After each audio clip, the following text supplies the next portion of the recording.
Morning everyone, welcome to my channel. আমি শর্মিষ্ঠা।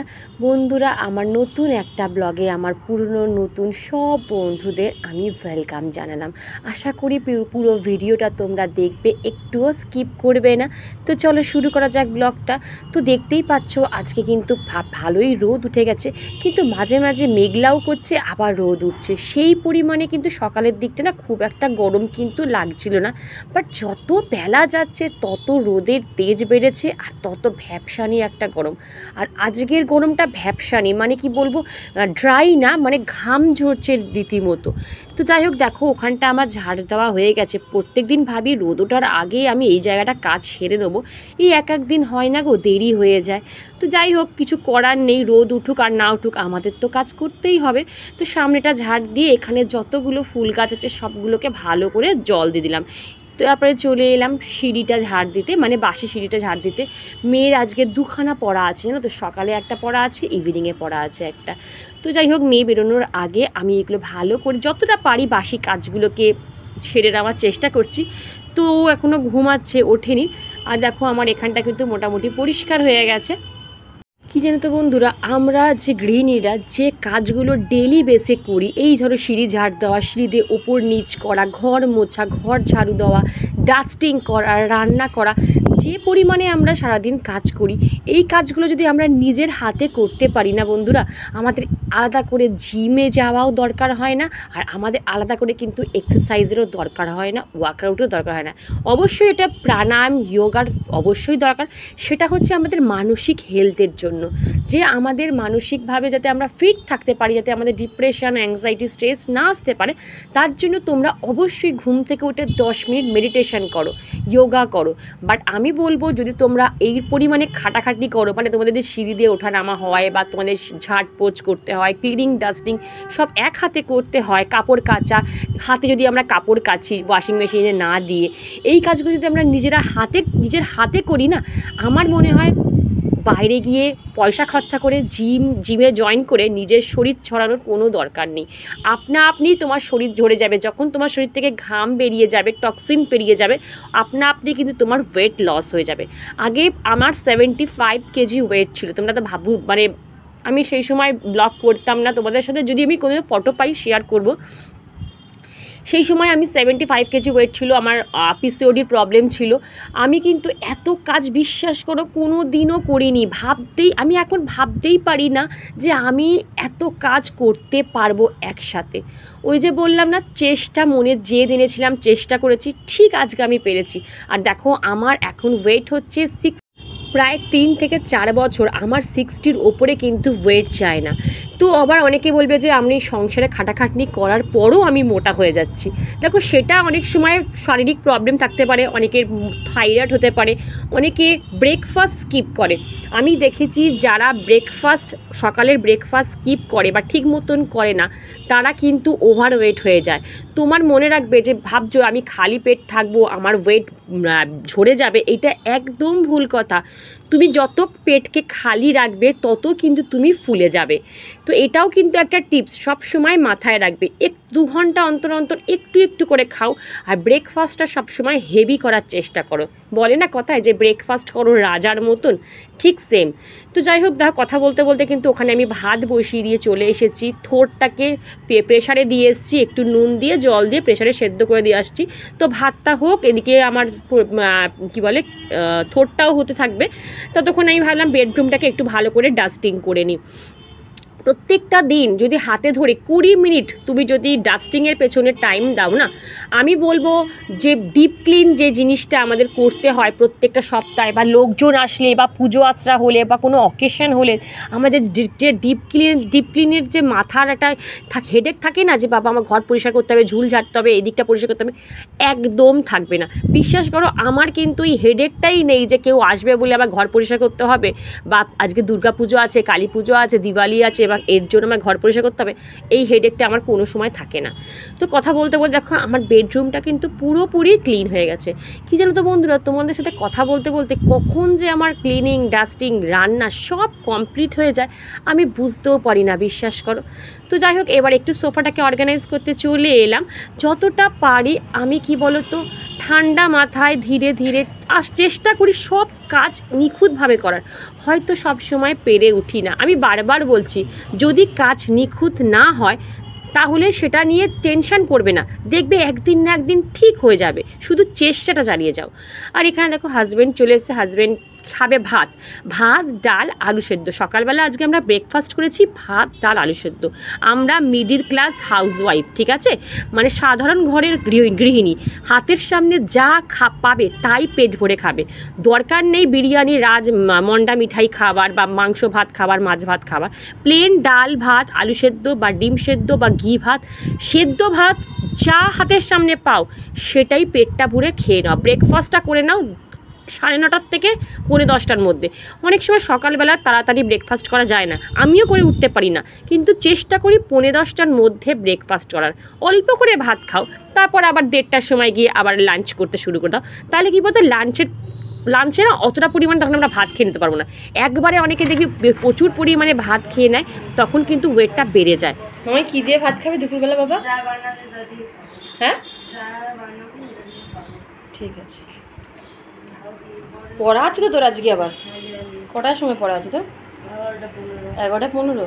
তো ready হচ্ছে হলো বন্ধুরা, এখন ঘড়িতে বাজে 9:30। হাজব্যান্ড তো টিফিন খেয়ে চলে গেল দেখলে, ওর পাতেই একটুখানি ভাত ছিল, সেটাই আমি খেয়ে নিলাম। কালকে রাতে হাজব্যান্ড একদমই ভাত কিচ্ছু খাইনি, শুকনো মুড়ি খেয়ে শুয়েছে। মাঝে মাঝে এরকম রাতের বেলা ও অফ দেয়, যখন পেট ভাত থাকে না তখন ও কিছু খায় না, তখন ওই শুকনো মুড়ি বা কিছু থাকলে খেয়ে নিল, শুকনো শাক না কিছু খেয়ে নিল। আর এটা উচিত, যদি খিদে না পায় জোর করে না খাওয়াই রাতের বেলা উচিত। এটা পরে ধুচ্ছি, দাঁড়াও। তো এই হচ্ছে ব্যাপার, মেয়েরও খাওয়া হয়ে গেছে। মা বললো আজকে ভাত খাবে না, মা খাবে জল মুড়ি।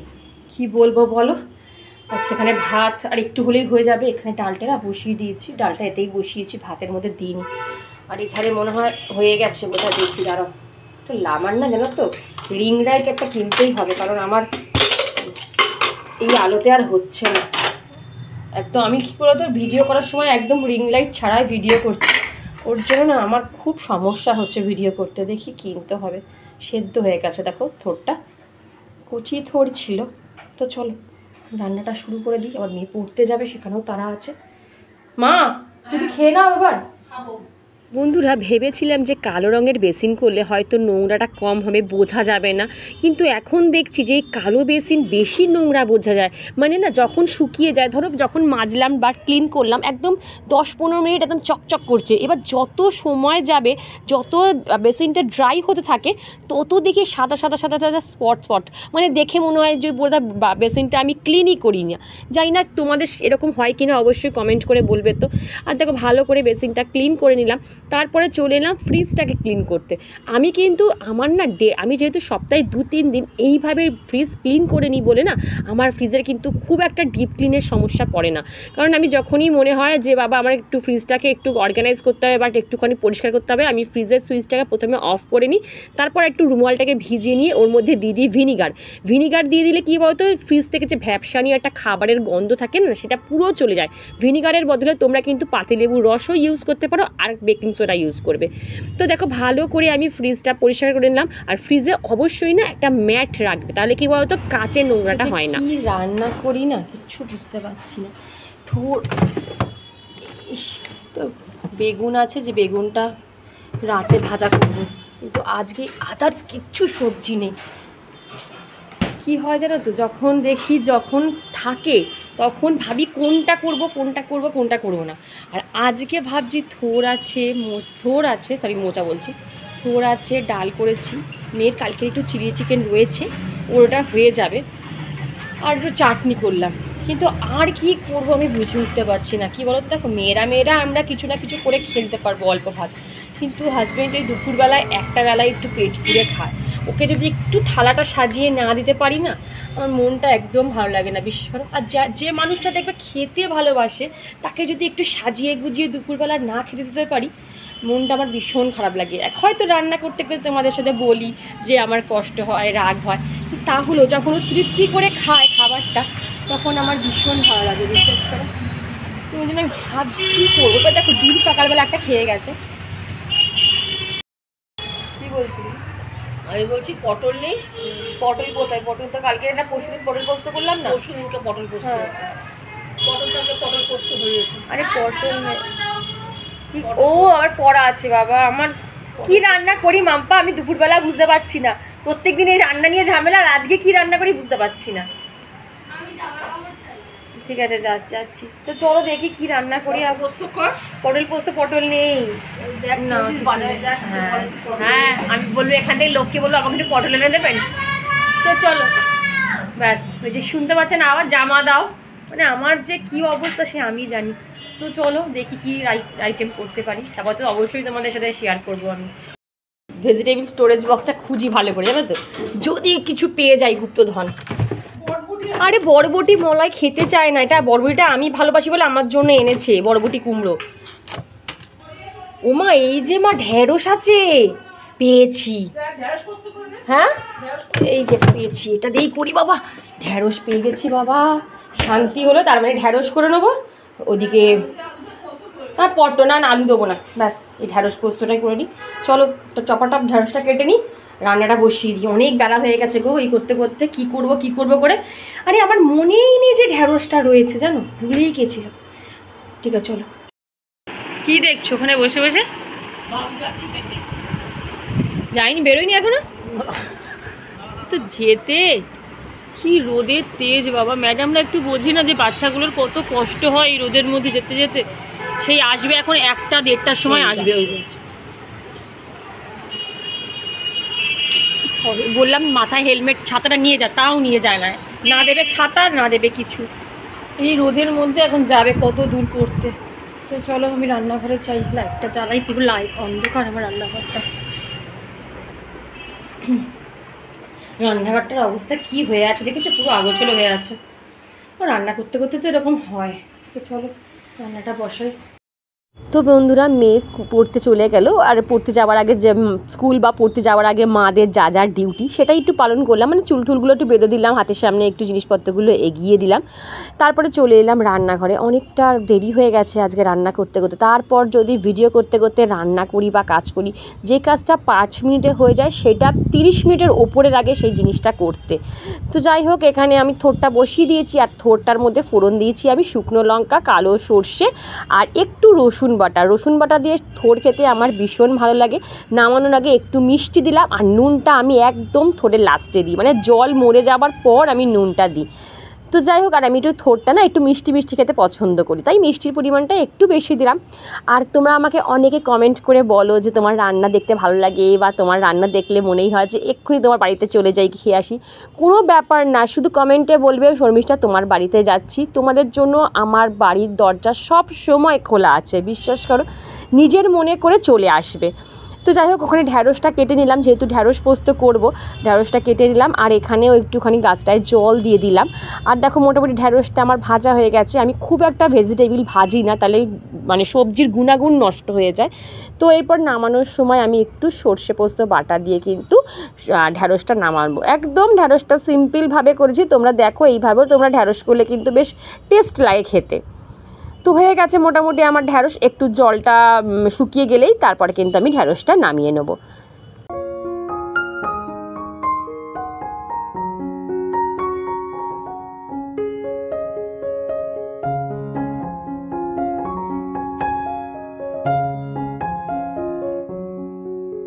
তো বন্ধুরা কথা বলতে বলতে আমার ঢ্যাঁড়সের তরকারিটা হয়ে গেল। আর দেখবে কড়াই থেকে কাচিয়ে বা খুন্তি থেকে কাচিয়ে যে তরকারির গ্রেভিটা থাকে না, ওটা খেতে আমার ব্যাপক লাগে। তোমাদের কার কার ভালো লাগে অবশ্যই কিন্তু কমেন্ট করে বলো।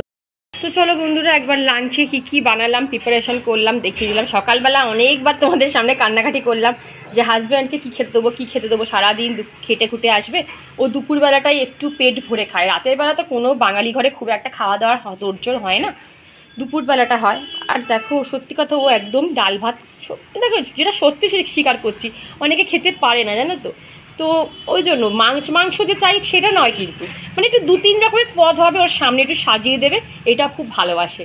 তো ওটাই আমি মাথায় রেখি, আর যেদিনকে পারি না সেদিনকে খুব কষ্ট হয়। তো মন থেকে চেয়েছিলাম, তো ভগবান ঠিক পথ বার করে দিয়েছে।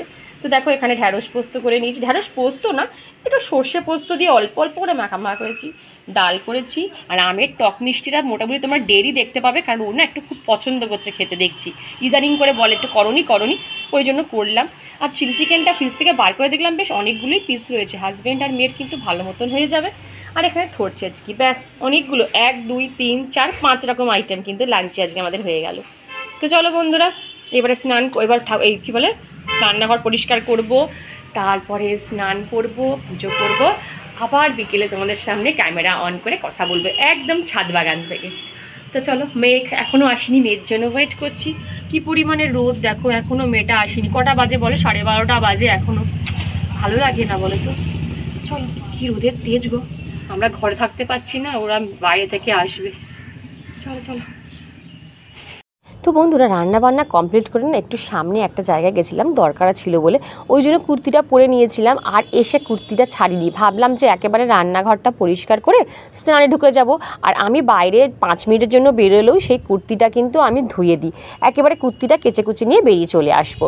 তো আজকে আবার বৃহস্পতিবার, সেদিকেও কিন্তু মাথায় হেডেক রয়েছে, কারণ আমার যদি আজকে যদি বৃহস্পতিবার যখন আমি ঠাকুর ঘরে ঢুকবো, পাক্কা 1 ঘন্টা আমার সময় লাগবে কিন্তু ঠাকুর ঘরের টাইম কাটাতে।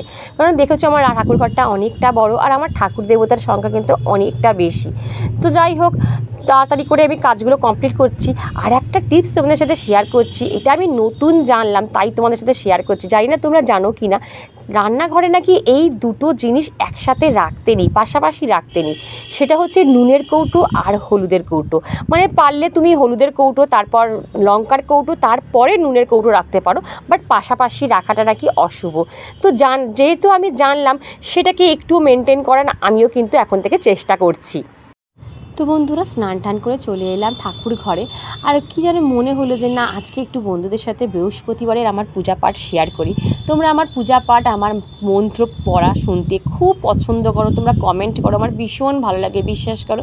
তো মা লক্ষ্মীর গলায় মালা দিয়ে আজ আমি পূজা পাঠটা শুরু করছি।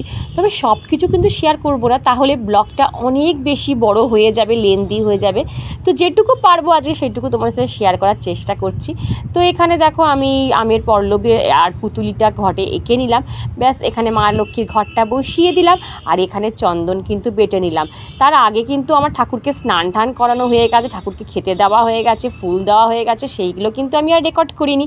তো বন্ধুরা, যারা ধৈর্য সহকারে এতক্ষণ ধরে আমার পুরো ভিডিওটা দেখলে, তাদের অন্তর থেকে অনেক অনেক ধন্যবাদ তোমার এই মূল্যবান সময় আমাকে দেওয়ার জন্য। আর যারা নতুন আমার ভিডিওটা দেখলে, যদি ভিডিওর কোনো অংশ এতটুকু ভালো লেগে থাকে, তো প্লিজ চ্যানেলটা সাবস্ক্রাইব করে আমার পাশে থেকে যেও, একটা লাইক করে দিও। একটা লাইক কিন্তু আমাকে অনেক বেশি মোটিভেট করে নতুন একটা ভিডিও বানানোর জন্য। আমার এক সাবস্ক্রাইবার বন্ধু কিন্তু আমাকে বলেছিল যে একটা ধূপকাঠি জ্বালাতে নেই ঠাকুর ঘরে। তোমার কথা মাথায় রেখে তার পরের দিন থেকে কিন্তু আমি 2টো করেই ধূপকাঠি জ্বালাই বন্ধুরা। প্রত্যেকটা কথা তোমাদের মেনে চলার চেষ্টা করি, কারণ তোমরা আমার ভালো চাও, সেটা আমি অক্ষরে অক্ষরে জানি। তো যাই হোক বন্ধুরা, ব্লগটা আজকে এইটুকুই রাখছি, আবার কালকে দেখা হবে নতুন একটা ইন্টারেস্টিং ব্লগ নিয়ে। টাটা।